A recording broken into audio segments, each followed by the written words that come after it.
बिस्मिल्लाहिर्रहमानिर्रहीम। अस्सलाम वालेकुम व्यूअर्स, मैं हूं एहसन कुरैशी एडवोकेट।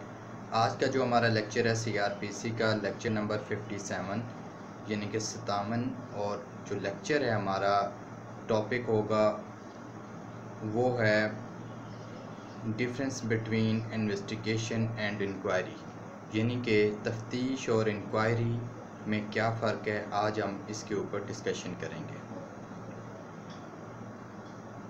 सबसे पहले हम इन्वेस्टिगेशन यानी कि तफ्तीश और इंक्वायरी की डेफिनेशन देख लेते हैं,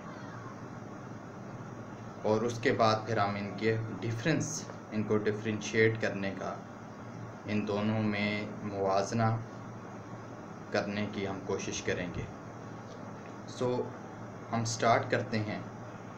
जो सेक्शन है, रेलिवेंट सेक्शन इन्वेस्टिगेशन का, वो सेक्शन है 41L, और जो इंक्वायरी का है वो 41K उसके अंदर, यानी कि section 4 sub section 1 class L के अंदर इन्वेस्टिगेशन का तज़किरा है, उसकी डेफिनेशन है, और सीआरपीसी की सेक्शन 4(1)K के अंदर इंक्वायरी का तज़किरा है।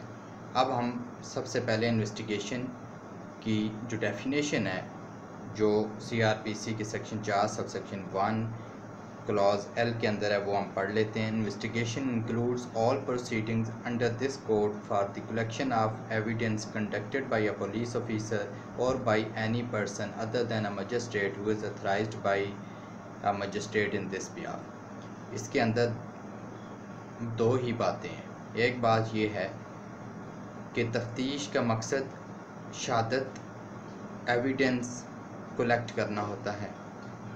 वो एविडेंस चाहे पुलिस ऑफिसर कलेक्ट करे या कोई और शख्स जिसको मजिस्ट्रेट उस मकसद के लिए नामज़द कर दे, तो वो बेसिकली तफ्तीश कहलाती है। यानी कि तफ्तीश का जो मकसद होता है वो शहादत या एविडेंस कलेक्ट करना होता है। वो एविडेंस पुलिस ऑफिसर भी कलेक्ट कर सकता है, या उसकी पुलिस ऑफिसर की जगह किसी और शख्स को मजिस्ट्रेट कह दे तो वो भी कलेक्ट कर सकता है। ये इसके section 4 sub section 1 clause L के अंदर डेफिनेशन के अंदर लिखा गया है।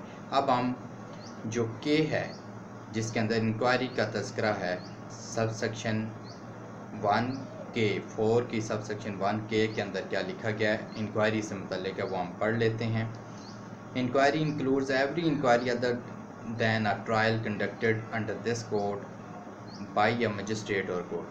Magistrate या court, इंक्वायरी मजिस्ट्रेट करता है या कोई कोर्ट कर सकती है, मगर वो ट्रायल के अलावा कोई भी इंक्वायरी मजिस्ट्रेट या कोर्ट जब करेगी, तो वो कोई भी प्रोसीडिंग जब होंगी, तो इंक्वायरी में वो ये कहता है कि ट्रायल के अलावा तमाम जो प्रोसीडिंग्स हैं, यानी कि इसके अंदर लिखा गया है कि includes every inquiry other than a trial conducted under this code by a magistrate.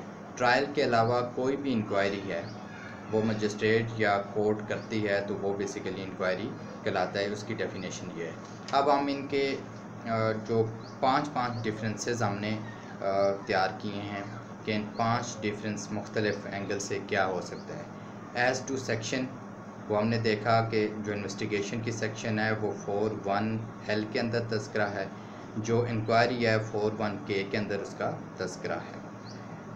As to conduct, कि ये कंडक्ट कौन करेगा इन्वेस्टिगेशन, इसमें क्या है, तो जो इन्वेस्टिगेशन है that is always conducted by police officer या फिर कोई और शख्स जिसको मजिस्ट्रेट मुकर्रर कर दे तफ्तीश के लिए, तो वो पुलिस अफसर भी कर सकता है और कोई और शख्स भी जिसको मजिस्ट्रेट अपॉइंट करे वो भी कर सकता है।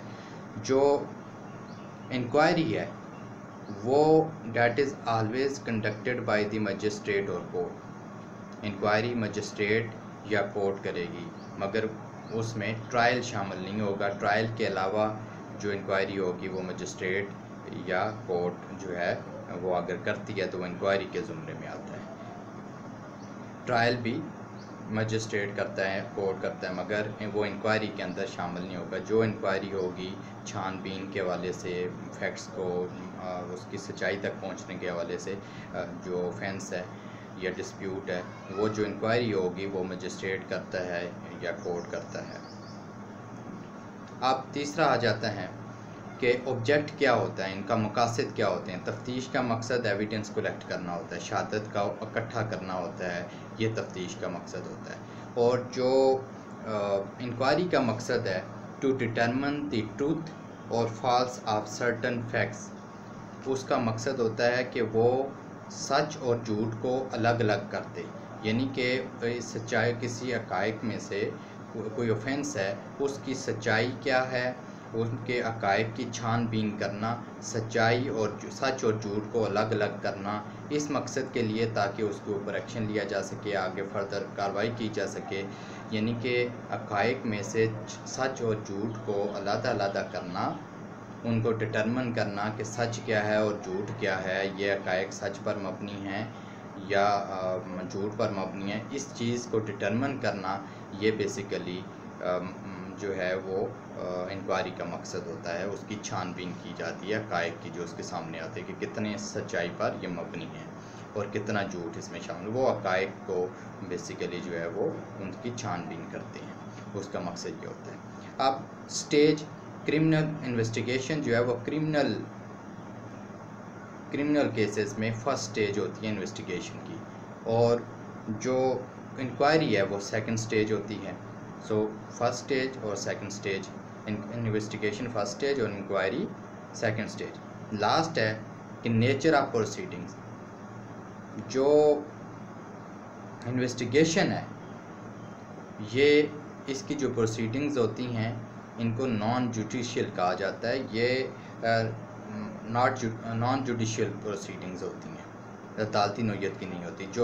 जबकि जो इंक्वायरी है वो जुडिशियल इंक्वायरी, उसमें प्रोसीडिंग्स जो हैं वो जुडिशियल होती हैं, उसको अदालती नौयत की वो होती हैं, उनकी नेचर जो होती है वो जुडिशियल होती हैं। जुडिशियल प्रोसीडिंग और जो इन्वेस्टिगेशन होती है ये नॉन जुडिशियल प्रोसीडिंग के ज़ुमरे में आती है। सो व्यूज़, आज का lecture difference between investigation and inquiry, मुझे उम्मीद है कि आपको काफ़ी हद तक क्लियर हुआ होगा। अगर आपको मेरा ये लेक्चर समझ आया तो मेरे चैनल को सब्सक्राइब कीजिए, दोस्तों से शेयर कीजिए और बेल आइकन को प्रेस कीजिए ताकि मेरी हर वीडियो का नोटिफिकेशन पर वक्त आपको मिल सके। और कमेंट सेक्शन के अंदर जाकर हस्ब मामूल अपने कमेंट से, अपनी आरा से मुझे ज़रूर आगाह किया करें ताकि उन आरा की रोशनी में इस नॉलेज शेयरिंग के अमल को मज़ीद बेहतर से बेहतर बनाया जा सके। वस्सलाम।